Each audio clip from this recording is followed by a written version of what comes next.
Hello, I'm Grae a master painter with Home Pro Painting, and today we are going to demonstrate how to prepare and paint interior walls. The first step is to remove small items from the room, cover the floor, and cover all the furniture. You'll then want to fill all the holes and dents in the wall. We like to use a drywall filler that starts with a color and turns white once it's dried. It's then time to sand the walls. We're using a dustless system. If you're doing it by hand, wear a mask or a respirator. It's very important that you remove all the dust from the workspace before you start painting. So wipe down the walls, clean off the baseboards, wipe down the windowsills, take out the drop sheets and shake them. Make sure it's very tidy before you start. You'll want to use a good quality painter's tape to make a nice crisp edge between the wall and the trim. Now don't leave the tape on for too long. After a couple of days, it's hard to get off. Don't try and work from a full gallon of paint, but rather pour about an inch into a separate container. An old paint can will work just fine. Using this partially filled can of paint as a cut bucket, dip your paintbrush into the paint no more than half the length of the bristles.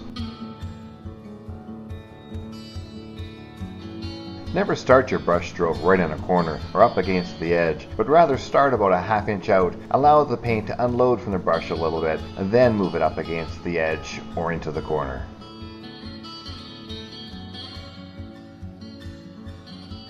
The working time on most interior paints is about 10 minutes, so the easiest thing to do is to cut in the whole room, allow it to dry, then start the rolling.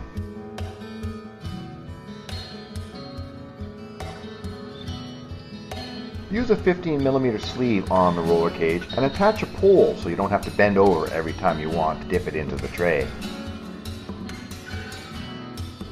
You'll want to start your roller a third of the way up or down the wall and a couple inches away from any trim.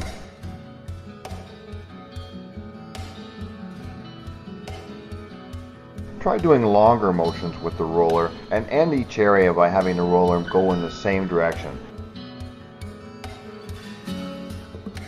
Allow the first coat to thoroughly dry, then go back and inspect the walls looking for any dings or nicks. Use some light sandpaper to remove any rough spots, fill in the holes, sand them down, allow them to dry, and prime them with the roller.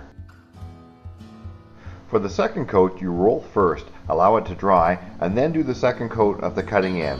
After both coats are dry, use your brush to touch up any spots around the edge, and you use a roller to touch up any spots out in the main section of the wall.